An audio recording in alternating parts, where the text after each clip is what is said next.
En 3, 2, 1. Puedes iniciar, de Cristian. Buenas noches, queridos amigos que nos siguen a través de nuestras plataformas. Mi nombre es Cristian Pareja, coordinador académico de la Institución de Capacitación Jurídica, y les damos una cordial bienvenida. El día de hoy contamos con la presencia del doctor Piro Rojas Vázquez, y nos brindará una interesante conferencia sobre el derecho administrativo para no especialistas. El doctor Rojas es abogado por la Universidad Peruana de Ciencias Aplicadas, maestría en Derecho Ambiental por la Universidad de Castilla-La Mancha, maestrando en Derecho Administrativo y Administración Pública por la Universidad de Buenos Aires, profesor en la Universidad Tecnológica del Perú y especialista de Derecho Administrativo y Regulación. Bienvenido, doctor. ¿Cómo está? ¿Cómo está? Ante todo, muy buenas noches. Gracias por la invitación al ICG. Estoy bastante agradecido y bastante contento de que podamos estar esta primera vez juntos y espero que sean más ocasiones en las cuales podamos compartir ciertos conocimientos. Bueno, sin mayor preámbulo, sé que la clase debía empezar a las 7 de la noche, hubieron problemas técnicos, entiendo, pero bueno, estamos aquí y valoro mucho a los participantes de que puedan estar aquí compartiendo conmigo este mundo apasionante que es el derecho administrativo. A ver, hoy me han pedido los amigos de ICG hablarles un poco del derecho administrativo y, digamos, explicarlo de tal manera porque está dirigido a no especialistas, ¿no? Entonces yo entiendo aquí que nos acompañan en el día de hoy son de repente no abogados o estudiantes de derecho que no están familiarizados con el derecho administrativo, o en todo caso están familiarizados, pero de manera muy incipiente.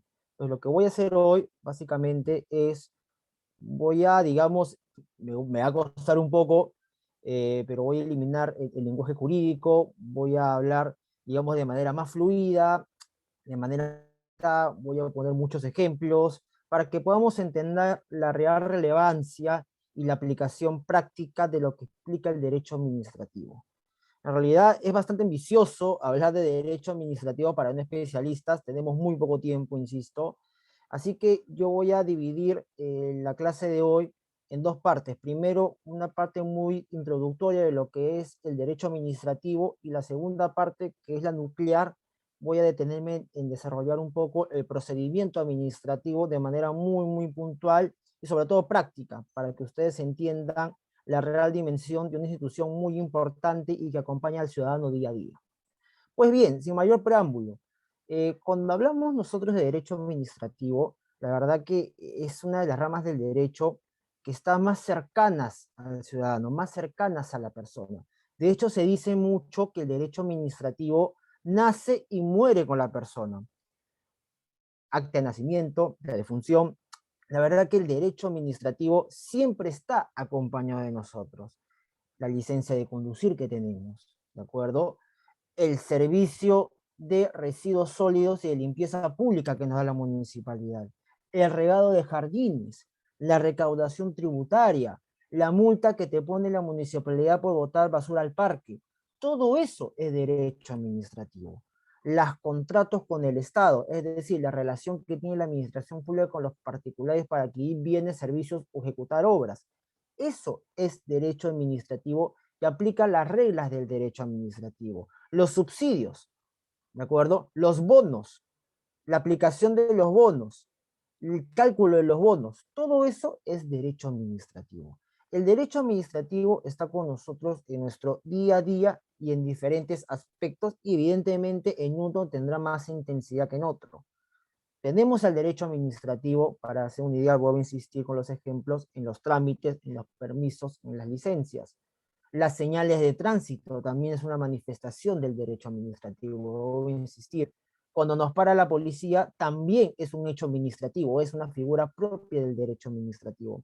El derecho administrativo, quiero que acá quede absolutamente claro, nos acompaña siempre. Es más, ustedes que están frente a mi pantalla, ¿por qué están aquí en el curso? No solo para aprender, sino también porque de repente quieren ese certificado que mañana más tarde les va a servir para juntar en su CV al momento de que quieran postular a una plaza pública. ¿De acuerdo? Y esa relación que van a tener ustedes mañana con la administración pública a través de un concurso público, de repente puede ser un CAS, ese es derecho administrativo. El que el ICG esté aquí y sea el intermediario para que yo le pueda dar la clase, también ha tenido que seguir ciertos trámites frente a entidades públicas para poder, digamos, tener la licencia y poder dar clases y certificar, digamos, a los alumnos. Entonces, el derecho administrativo, insisto, está en todo lado. La administración pública y el particular del ciudadano es la rama que caracteriza básicamente esta relación jurídica, derecho administrativo. Entidad pública, particular. Entidad pública, ciudadano, como queramos llamarlo. La relación en diverso grado que se pueda dar, ya sea para prestar un servicio público, ya sea para generar una contratación pública, ya sea para tener un trámite administrativo o el otorgamiento de un subsidio como los bonos, eso es derecho administrativo. Entonces, el derecho administrativo, quiero que tengan en cuenta, está siempre en toda relación particular-administración pública. ¿De acuerdo? Eso es lo importante que hay que entender en torno a la figura e importancia, insisto y redundo, del derecho administrativo. También, y era la tendencia a la que yo me adhiero, las reglas dentro de la administración también es derecho administrativo, ¿de acuerdo? La organización administrativa, los sistemas administrativos, sistema contable, básicamente, todo lo que es el servicio civil, planeamiento estratégico, todas las reglas internas dentro de la administración pública es derecho administrativo. Otros de ustedes me dirán, Piero, ¿y el Tribunal Constitucional, el Poder Judicial, eso es en derecho administrativo? Porque el Poder Judicial de repente realiza actividad jurisdiccional. Pues les cuento que sí, también nace derecho administrativo, tiene derecho administrativo, porque el Poder Judicial, ¿qué hace? Contrata personal, por ejemplo. Entonces, al momento de contratar personal, está ejerciendo, está aplicando derecho administrativo, para ponerlo de manera muy, muy práctica. Y de la misma manera, el Congreso de la República. Entonces, no hay entidad pública, no me quiero detener en el concepto jurídico de entidad pública porque esto nos abarcaría bastante tiempo, una actuación exenta de todas las entidades públicas en nuestro país que no rija por el derecho administrativo.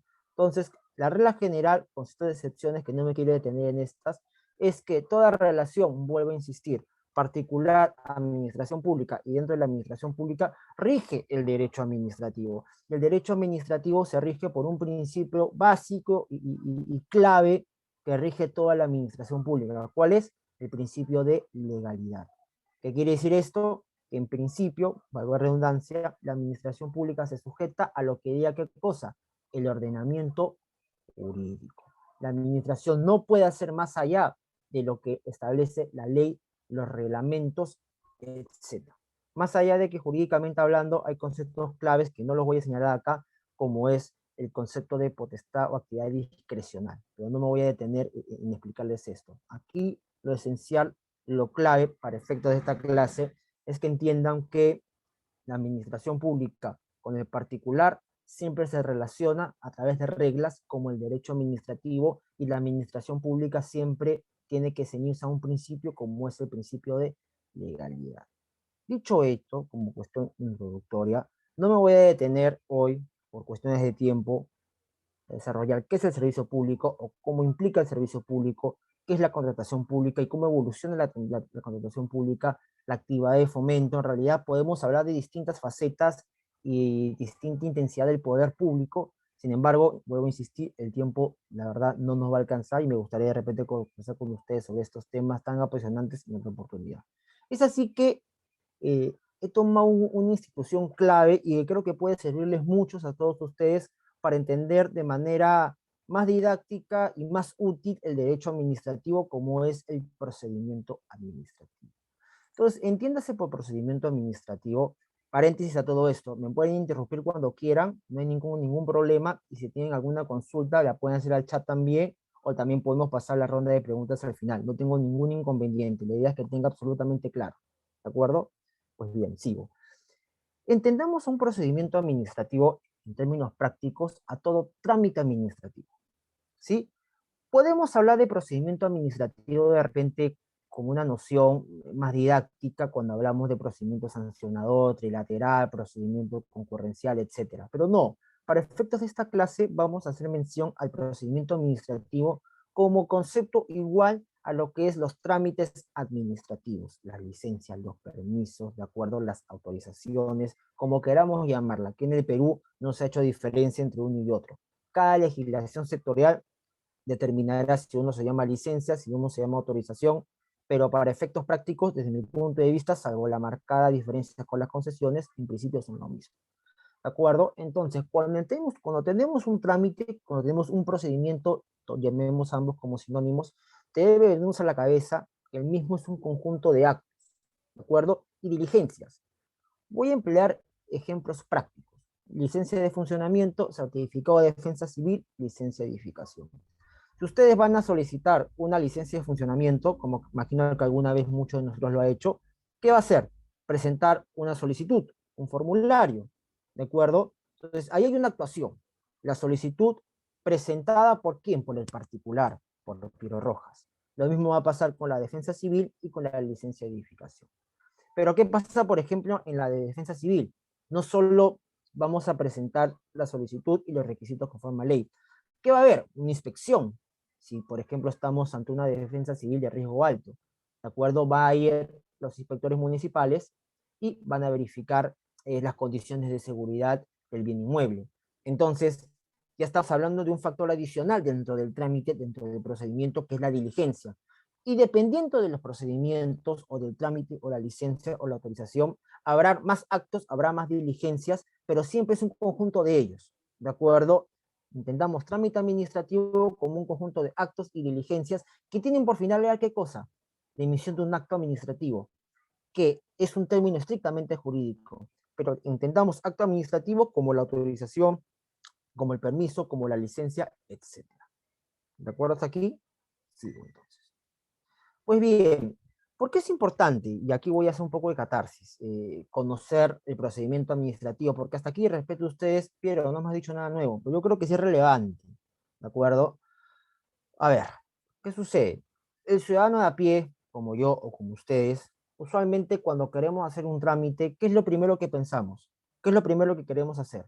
Para saber qué tengo que presentar, cómo lo tengo que presentar, usualmente nos dirigimos a la entidad pública, a la municipalidad, al ministerio, y uno pregunta, ¿cierto? Pregunto, quiero saber cómo tramitar esta licencia de funcionamiento, quiero saber cómo tramitar esta licencia de edificación, quiero saber cómo tramitar esta licencia de agua.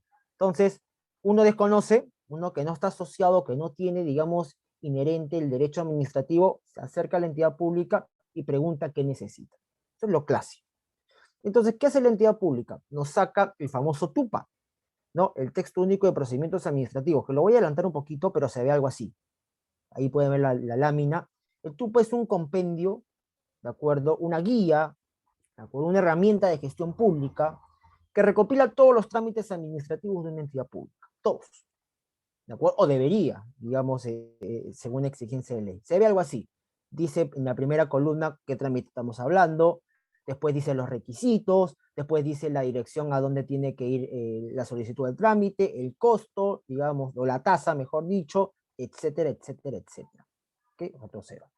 Entonces, no solo, digamos, la autoridad que va a ser el funcionario de turno, el funcionario que está en mesa de partes, va a leer y nos va a decir, señor ciudadano Piero Rojas, por favor, presente estos requisitos adjuntando su solicitud.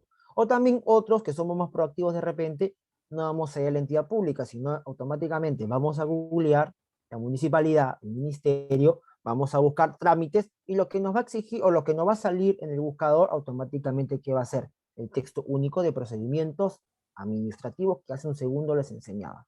Porque la idea de este texto único de procedimientos administrativos, ¿qué es? Hacer la vida más sencilla al ciudadano. Cada cierto tiempo siempre se ha elaborado y se ha repensado cómo hacer un TUPA mucho más sencillo, porque el TUPA es una herramienta vital para el ciudadano, ¿de acuerdo? Entonces es una herramienta vital que me permita a mí, sin yo ser un experto en derecho administrativo o en leyes, saber qué tengo que presentar, saber cómo lo tengo que presentar y ante quién lo tengo que presentar. ¿De acuerdo? Esa es la finalidad del TUPA. Entonces, ¿qué sucede? Y esto no es un tema menor, ¿de acuerdo? Y acá está la importancia del asunto.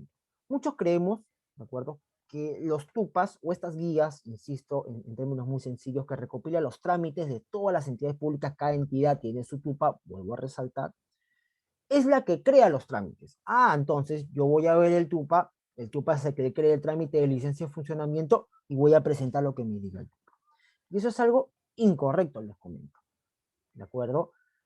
El TUPA no crea trámites. Quien crea trámites, quien crea procedimientos, ¿qué cosa es? La norma. La norma es la que crea los procedimientos. La norma es la que crea los trámites. Yo acá les he puesto un ejemplo. Decreto Supremo 006-2016 produce, es decir, es un decreto supremo refrendado por el Ministerio de la Producción. Y les he citado un artículo de los tantos que existen en esta norma, certificado de matrícula. Certificado de matrícula, les comento, es una certificación que acredita que una embarcación pesquera cumple con los estándares de navegabilidad. Entonces, ¿qué me dice? Lo voy a leer muy rápidamente. Los armadores de embarcaciones pesqueras comprendidas en un programa piloto deben presentar ante la Autoridad Marítima Nacional los siguientes documentos: solicitud de expedición de nuevo certificado, planos, número de constancia de pago, número de constancia de pago por inspección. ¿Cuál es la idea que les quiero dar aquí? Es que las normas, y no cualquier norma, ojo, eso no me quiero poner muy jurídico, sino ciertas normas, específicamente la de mayor jerarquía, como puede ser un decreto supremo, o en el caso de las municipalidades o gobiernos locales, ordenanzas, y también, por supuesto, podría ser una ley, son las que crean los trámites. Y cuando me refiero a creación de trámites, me refiero de manera global y total. Es decir, la norma tiene que decir la denominación del trámite, a dónde está dirigido, quién es la autoridad competente y cuáles son los requisitos que se debe adjuntar para iniciar mi trámite. Es la norma la que regula, ley, en el mejor de los casos, de manera más garantista, podría ser una ley, pero también podría ser un decreto supremo, que es un reglamento, es decir, una norma inferior a la ley, emitido por el presidente de la República y refrendados por los ministerios. O también dice la norma, ordenanza municipal o regional. Pero no cualquiera podría crear un trámite administrativo. Es decir, ciertas normas es la que haría. Pero acá lo importante, insisto, es que no se nos debe pasar de vista de que la norma es la que regula el trámite, como ustedes pueden ver ahí, y es la que establece básicamente los requisitos específicos de la materia. No, el TUPA no establece el mismo. A ver, tengo acá una pregunta de mi buen amigo Eric Aquino, entiendo.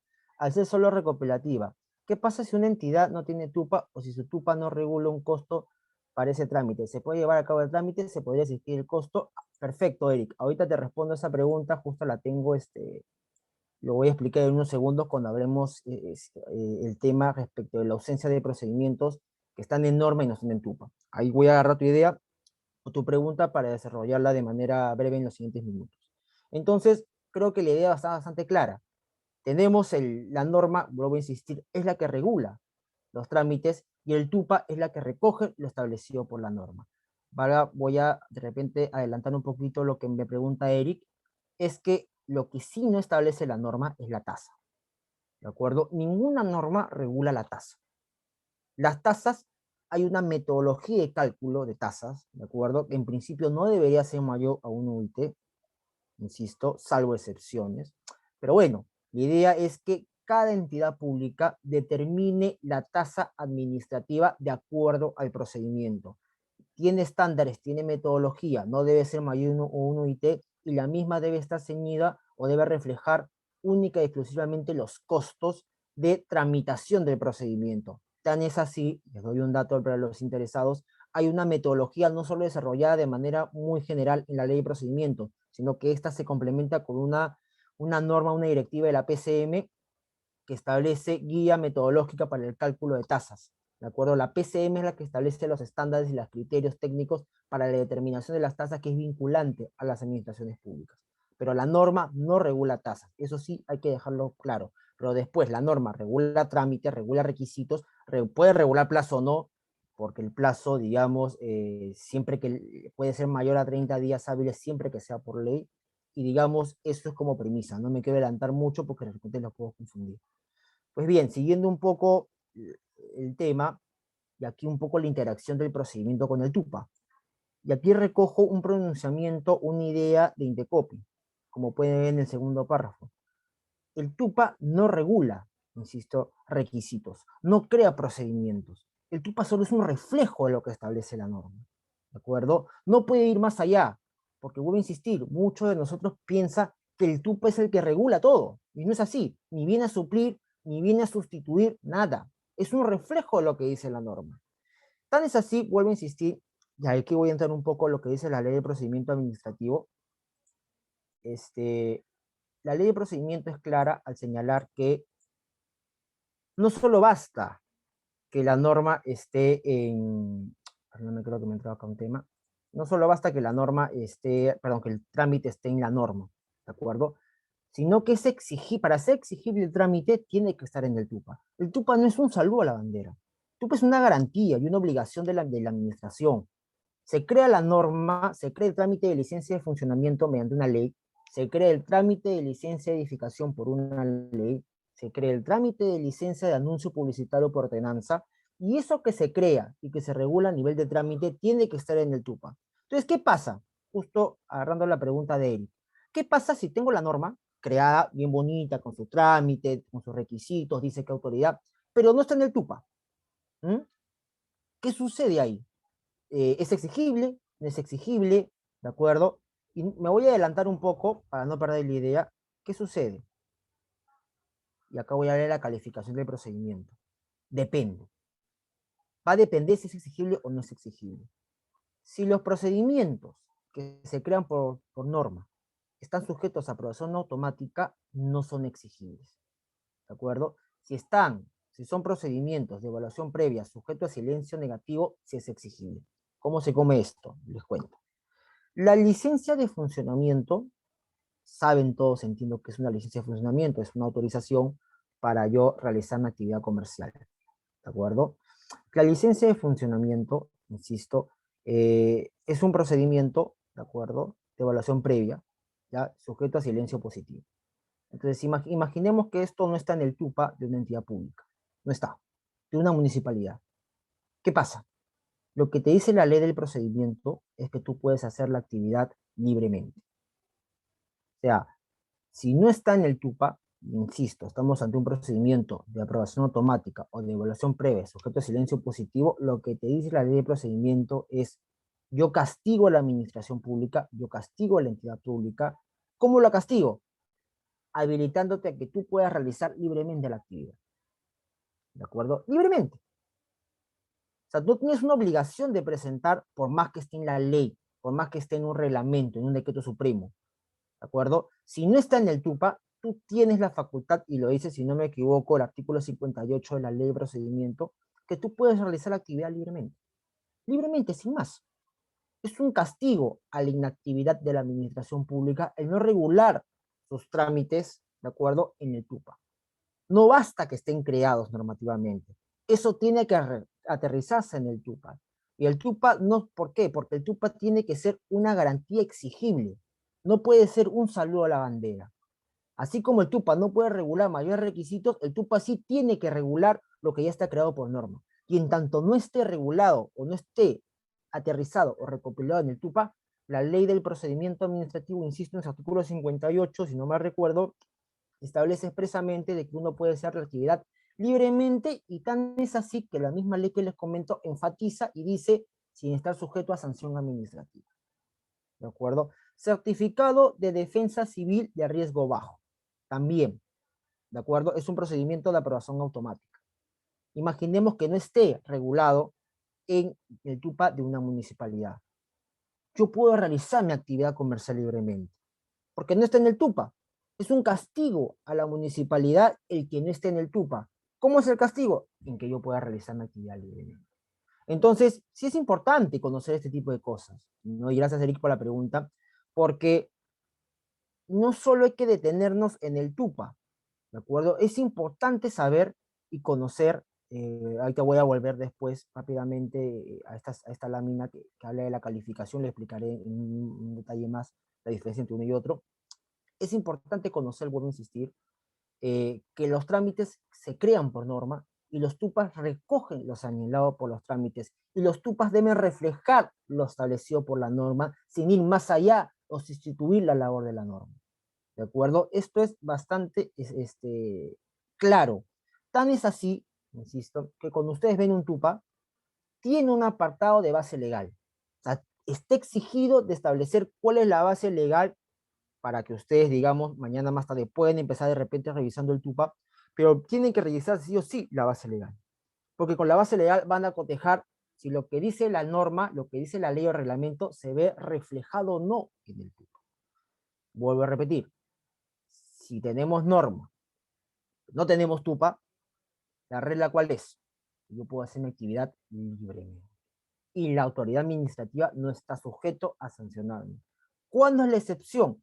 Cuando estemos ante procedimientos de evaluación previa y sujetos a silencio negativo. Es decir, en sencillo, procedimientos que están asociados o que tutelan cierto interés público relevante. ¿De acuerdo? Por ejemplo, lo adelanto.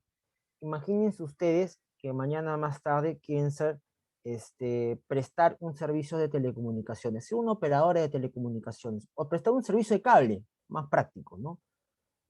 Para ustedes prestar un servicio de cable, que es un servicio público, lo pongo lo subrayo en negrita, tienen que tocarle la puerta del Ministerio de Transportes y Comunicaciones y decirle: Ministerio, toma mi expediente, quiero que me des la concesión para yo prestar el servicio de cable, un servicio público.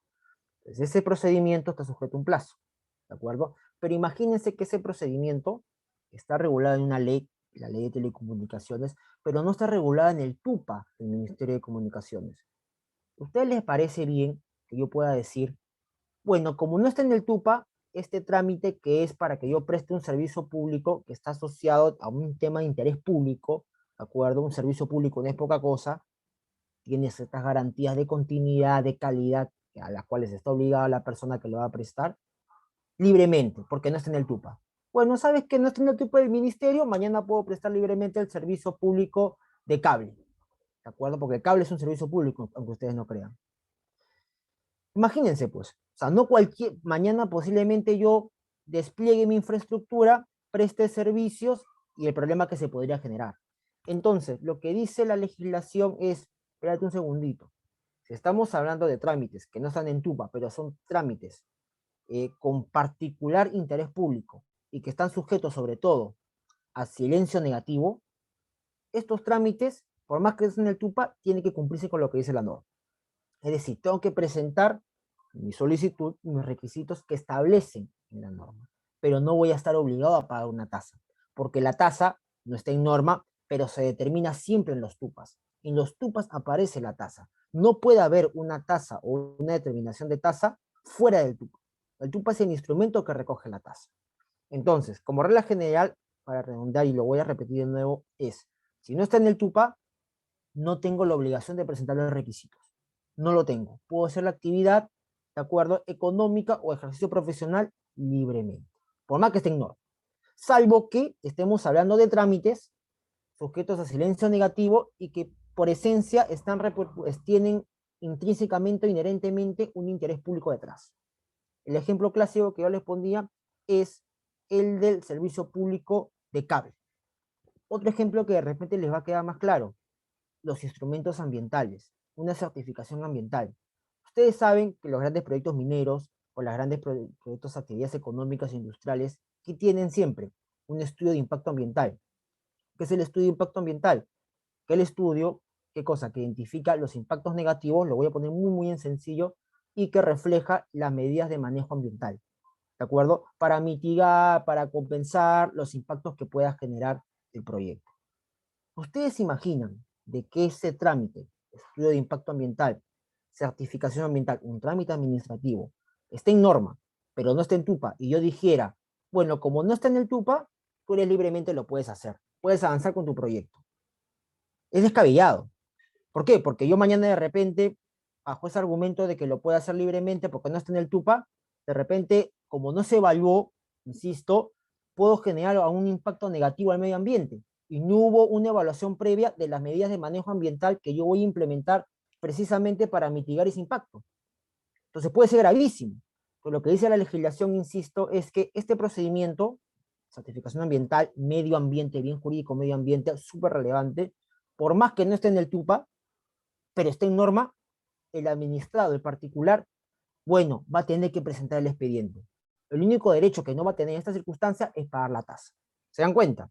Entonces, regla general, de manera muy simple, muy básica, si no está en el TUPA, libertad de hacerlo, y si, digamos, salvo excepciones como aquellos procedimientos que están sujetos a silencio negativo y se entiende por los mismos aquellos procedimientos que reviertan un interés público específico. ¿De acuerdo? Eso es bastante claro para tenerlo. Entonces, siguiendo con la exposición, ¿qué contiene un TUPA? Ya lo venía diciendo. El TUPA de la entidad va a recoger, enumerar todas las solicitudes, todas las iniciativas, todos los requisitos, la calificación, si es de evaluación previa, aprobación automática, voy a repetir esto, si es sujeto negativo, si es silencio positivo, silencio negativo, también lo voy a hacer en un segundo, el pago del derecho de trámite, la vía de recepción del procedimiento. ¿Cómo sería un TUPA? Lo venía diciendo, sería algo así. ¿De acuerdo? Si se dan cuenta en este trámite que vuelvo a utilizar, que es el certificado de matrícula, en la primera línea, como verán, ven la base legal. Entonces el TUPA no es una creación de procedimientos, no es una creación de requisitos, recoge lo que ya dice la norma. ¿De acuerdo? Entonces, es una ayuda al ciudadano, pero también una obligación de la administración.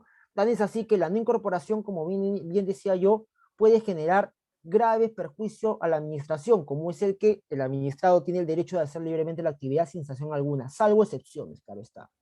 ¿De acuerdo? Entonces, entiendo ahí que hasta aquí queda absolutamente claro la relación procedimiento de la relación TUPA, ¿de acuerdo? ¿Qué pasa cuando no está en el TUPA, pero está en la norma? Y la viceversa, ¿qué pasa si directamente tenemos el procedimiento creado en TUPA, pero no tenemos procedimiento creado en norma? Es inexigible ese procedimiento. No puede haber procedimiento en el TUPA sin haber recogido una norma. O sea, eso es inaudito. ¿De acuerdo? Los TUPAs no recogen trámites, no recrean trámites, no innova trámites, no sustituyen nada. La norma es la que hace. ¿De acuerdo? Y sea la norma la que refleje lo establecido en el TUPA. Esto es lo que tiene que quedar absolutamente claro. Vuelvo a la diapositiva de calificación de procedimiento, y acá entramos a algo más sustantivo. Entonces, tenemos claro, el TUPA, tenemos claro que lo crea la norma. Ahora, ¿qué tipos de procedimientos tenemos? Aprobación automática, evaluación previa. En simple, la aprobación automática es, yo tengo mi expediente administrativo, me voy a la autoridad pública, la autoridad me lo sella y ya tengo el derecho. Por ejemplo, inscripción de un sindicato. ¿De acuerdo? Pues quieren inscribir un sindicato de trabajo, presentan su expediente al Ministerio de Trabajo, ¿de acuerdo? El Ministerio te lo sella y automáticamente ese sellito que tiene es suficiente.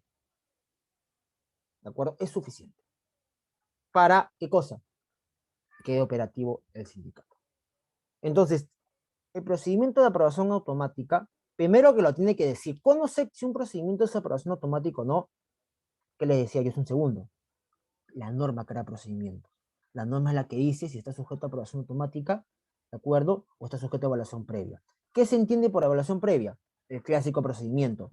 Presento mi solicitud, plazo y licencia. En la aprobación automática es presento mi expediente, sello, ya tengo mi derecho.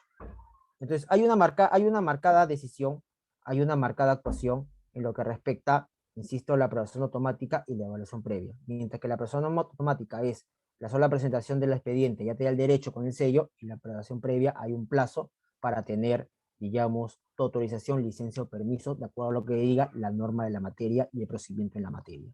La evaluación previa tiene dos aristas, silencio positivo, silencio negativo.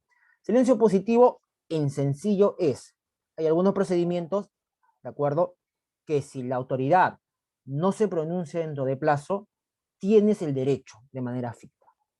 ¿De acuerdo? Tienes el derecho de manera ficta. Licencia de edificación. Presento mi licencia. 30 días. La autoridad no se pronuncia en 30 días, por ejemplo. Estamos hablando de un ejemplo de laboratorio. No se pronuncia dentro de plazo, tengo mi derecho ficto. ¿De acuerdo? Un castigo a la inactividad de la administración de la entidad pública.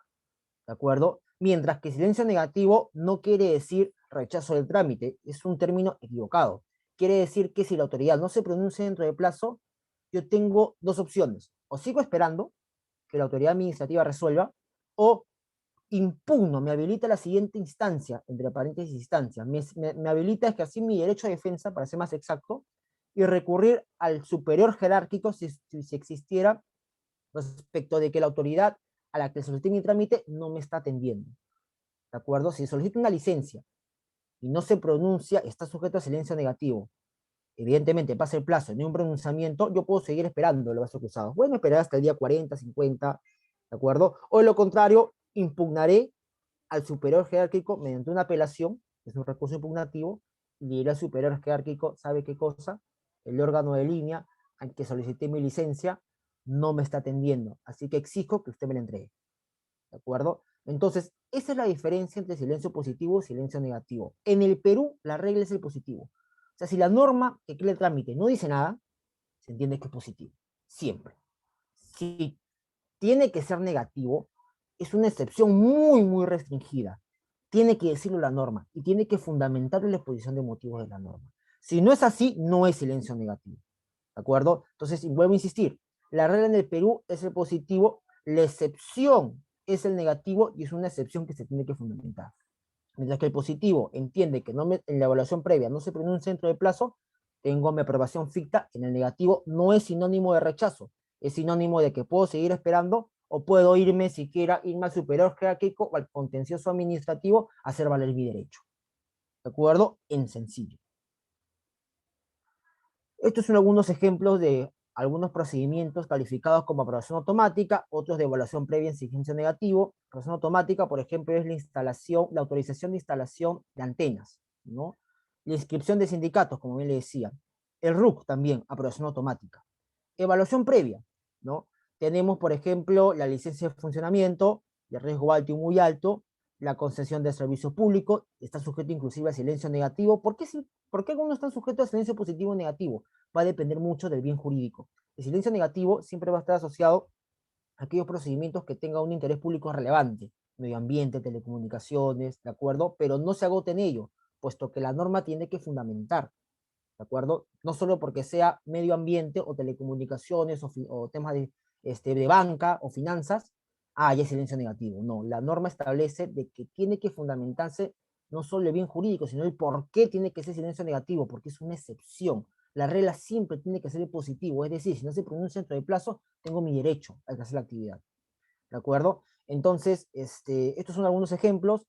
La norma es la que manda, vuelvo a insistir, la norma es la que regula el trámite, regula requisitos y te regula, en principio, si es silencio negativo, porque si no es silencio negativo y no dice nada en torno al silencio, significa que es positivo. Ya para ir terminando, pues el tiempo ya nos ganó,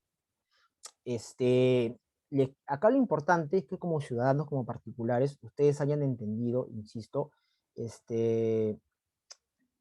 cómo funcionan los trámites aquí en el Perú. ¿De acuerdo?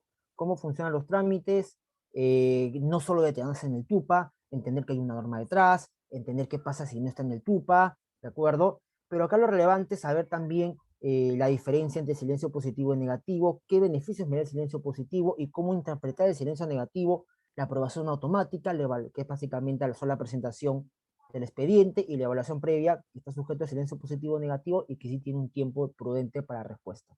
Lo relevante, y con esto voy a terminar, es que todo ciudadano tiene derecho a presentar documentos en base al derecho de petición administrativa.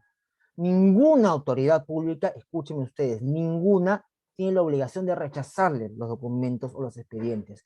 Todas tienen que recibir, ¿de acuerdo? Y ahí le subrayó en negrita, ninguna. En el peor de los casos, lo que puede suceder es que no han presentado los requisitos de ley y lo que pasará es una observación y le darán días para levantar la observación, para que subsanen. Pero ninguna autoridad pública está, digamos, tiene el derecho, no hay un derecho de rechazar, ¿sabes qué? Te rechazo porque me da la gana, o porque no presentaste todos los requisitos. No. Todas tienen la obligación de recibirte los trámites, los expedientes administrativos. ¿De acuerdo? No pueden, digamos, negar, no pueden diferir su admisión, no hay nada. Lo que pueden hacer, insisto, sí, y con derecho, es realizar observaciones en la materia.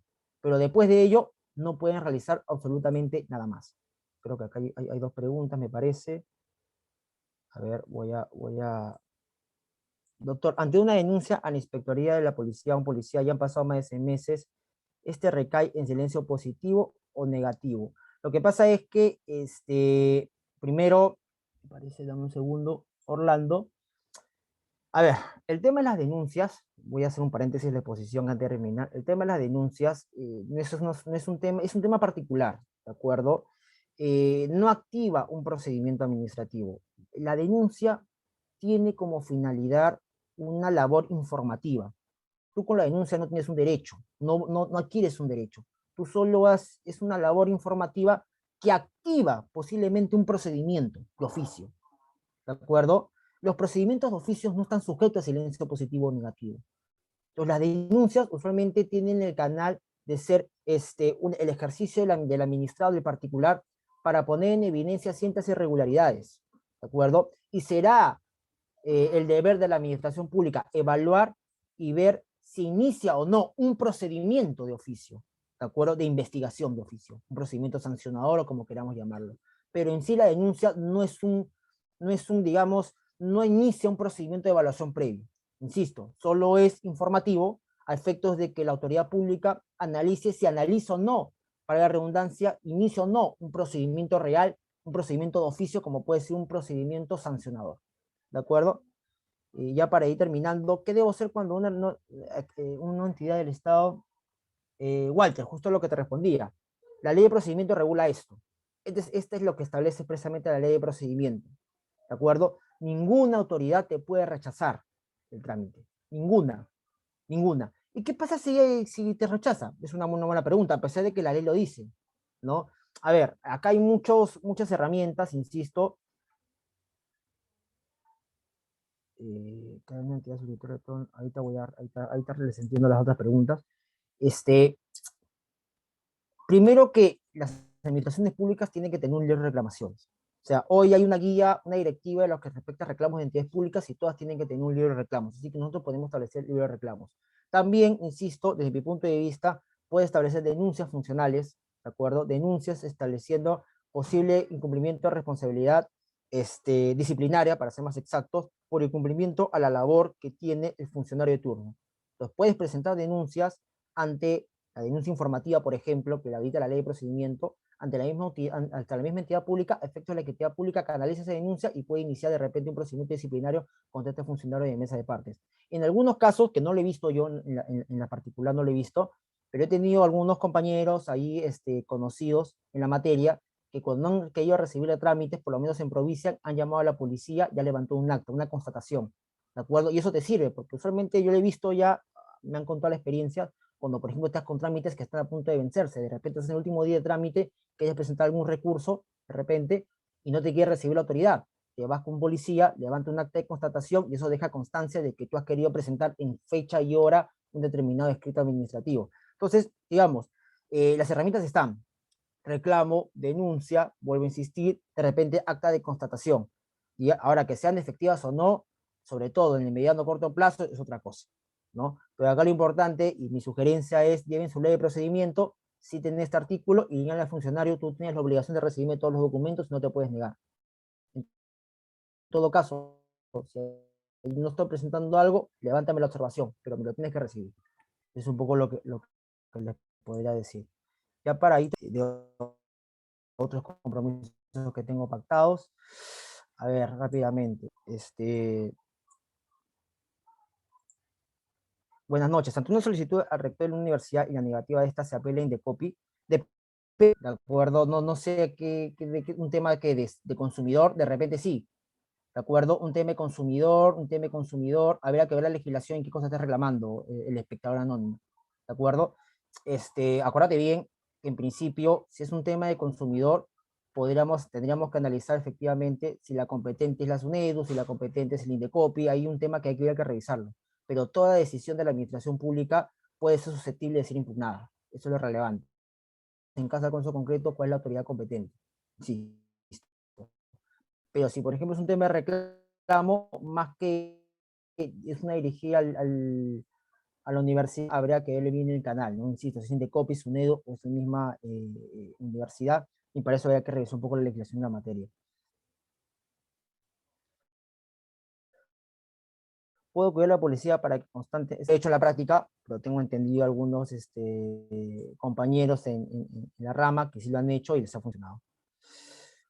Un acta vice al momento de la visita, si no tiene firma, no se identifica el inspector, no tiene el plazo de los 2 días escrito y tampoco ninguno de los dos contiene firma. Luego a los 2 días te traen el acta y rellena y adultera. Hay alguna norma que establezca. Lo que pasa es que el acta, insisto, el acta de inspectivas no es propio del procedimiento de evaluación previa. La actividad de fiscalización administrativa para mí es un procedimiento administrativo especial, ¿de acuerdo? De oficio, insisto. Y el acta, digamos, no es un acto administrativo, para algunos sí, para mí no es un acto administrativo porque no hay nada en el acta, ¿de acuerdo? Lo que es el acto administrativo en el acta es de repente si hay una medida correctiva. De repente ahí podemos hablar de acto administrativo. Pero ¿qué pasa? Cuando tienes un acta que no cumple con los requisitos conforme a ley, la ley de procedimiento establece cuáles son los requisitos que debe tener un acta inspectiva, o la norma especial en la materia, pero en principio la ley te dice, ¿de acuerdo? Si no cumple los requisitos del acta, lo que tú puedes hacer primero es presentar algún escrito en la entidad pública, alguna observación en el acta, si tienes el momento, o presentar simplemente un escrito alegando los vicios en el acta, o de repente cuando te inicien el sancionador como consecuencia de esa actividad inspectiva, en los descargos, hacer mención al acta, de acuerdo a los requisitos o omisiones que ha tenido el acta. En principio el acta se presume verdadero, que recoge la verdad de los hechos, ¿de acuerdo? Pero entonces la carga de probar que esa acta, porque no es un sancionador el acta, es parte del ejercicio de la protección inspectiva, que recae en el administrado, y el administrado tendrá que señalar y argumentar que no cumple con los requisitos. En tanto no cumple con los requisitos, como tú dices, yo podría alegar un vicio en el procedimiento. Y al alegar un vicio en el procedimiento, en caso de mañana más tarde me quieran iniciar un sancionador, esto debería caer en nulo porque se está vulnerando un requisito de validez como es el proceso regular. Por ahí algunas ideas para que puedas explorar. Bueno, básicamente eso sería todo. Por ahí de repente dejo algunas preguntas en el tintero. Creo que acá pongo unas preguntas, sí, perdón, ¿qué sucede si el procedimiento no se encuentra en el TUPA pero sí en norma? Ya lo dije. ¿Qué sucede si existe una contradicción entre norma de creación y el procedimiento? Prevalece el procedimiento creado por la norma. ¿Qué debo hacer si se configura el silencio positivo en un caso concreto? ¿Qué debo hacer? Ok. Esto no lo dije. Si se configura un silencio positivo, ustedes, digamos, automáticamente pueden realizar la actividad. Ya lo dije, porque hay un acto ficto. Pero también, para más seguridad, pueden descargar el formulario del silencio administrativo. Es un formulario aprobado, ¿de acuerdo? En donde ustedes van a llenar el número de expediente en el formulario, la razón del trámite, decir cuánto tiempo se está demorando, y ese formulario es oponible frente a terceros. ¿De acuerdo? Eso vendría a sustituir el permiso de la licencia, un documento, un formulario con el sello de la entidad pública. ¿De acuerdo? Eso en caso es opcional, no es obligatorio, solo sirve para ser oponible, pero en principio el silencio administrativo es automático y es ficto. ¿Qué puedo hacer ante una entidad pública que no permite ingresar el expediente? Ya lo dije. Reclamos, denuncias, acta de constatación policial, y básicamente eso sería todo, porque ya me están llamando de otro lado. A ver, solo para responder la última pregunta de Eric, ¿cómo interactúa la virtualidad a la hora de presentar escritos por mesa de partes virtual? ¿Hay alguna obligación de crear mesa de partes virtual por parte de la administración? Buena pregunta, Eric. Es un terrible lo que está pasando ahorita con las administraciones públicas en torno a lo que es mesa de partes virtual. Principalmente municipalidades, algunas tienen correos electrónicos, otras tienen mesas de partes virtuales, digamos, canalizadas para presentar los trámites administrativos. El problema de todas es que no responden a tiempo. Entonces, ¿qué pasa? El trámite empieza ¿con qué? Con el cargo de recepción del expediente. Entonces, ¿qué sucede? A veces presentas los trámites por mesa de partes, un correo electrónico, un simple correo electrónico, o una mesa de partes virtual que tiene un municipio, una entidad pública, y pasan días o pasan semanas para que tú recién recibas el cargo de recepción, para que recién inicie tu procedimiento. Entonces, para mí esto es terrible. Lo que se está haciendo ahora, y ya con eso termino y respondo muy brevemente, salió hace unos días el reglamento del gobierno digital, ¿no? Que va a estandarizar la actuación de la administración pública, precisamente, entre otras actividades, en mesa de partes virtual. ¿De acuerdo? La idea es tener una gran mesa de partes virtual de toda la administración pública, la idea es tener una gran casilla electrónica de toda la administración pública, es decir, la idea es que nosotros los ciudadanos, Piero Rojas, Erika Aquino, y todos los que estamos acá, vamos a tener un correo electrónico que nos va a permitir interactuar con todas las administraciones públicas, todas, absolutamente todas, ¿de acuerdo? Un buzón que nos va a permitir interactuar con todas y no tener correos de cada entidad pública o un buzón de cada entidad pública, o tener dispersados por ahí un correo electrónico de un municipio o una mesa virtual de otro municipio. Entonces la idea es que todo se va a integrar. Va a haber una gran mesa de partes virtual en donde yo podré, digamos, ingresar mi correo, ver la opción de las municipalidades o entidades públicas, poner clic a la que quiero, adjuntar mi trámite y automáticamente tendré mi cargo de recepción en el medio de lo posible. Entonces, eso es palabras muy sencillas. Próximamente, si les interesa el tema, estamos organizando un evento, ya en las redes lo verán, sobre el gobierno electrónico, me parece que la otra semana, si a ustedes les interesa, pero básicamente es eso, Eric, ¿de acuerdo? En principio, hoy es un desastre, me pasa en el día a día, no tengo respuestas inmediatas, mejor para mí era mucho más fácil presentar mi expediente en mesa de partes y que la misma autoridad misma me recepcione y mi trámite empezaba a correr, pero hoy es un desastre, no tengo trámites tengo expedientes que he presentado hace 4 meses y no recibo mi cargo de recepción.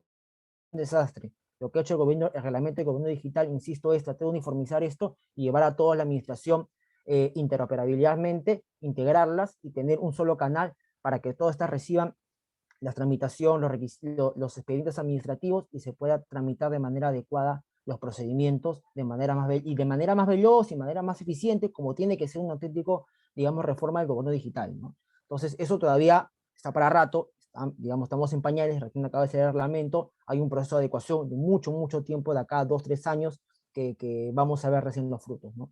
Pero en principio es lo que te podría decir, en conclusión es un desastre todo, y veamos mañana las intenciones que podamos tener, ¿no? Lamentablemente la pandemia ha generado que la virtualidad llegue de un momento a otro, lo cual no necesariamente significa que sea bueno, ¿de acuerdo? La verdad que se ha visto y el final, el único perjudicado, ¿quién es el particular?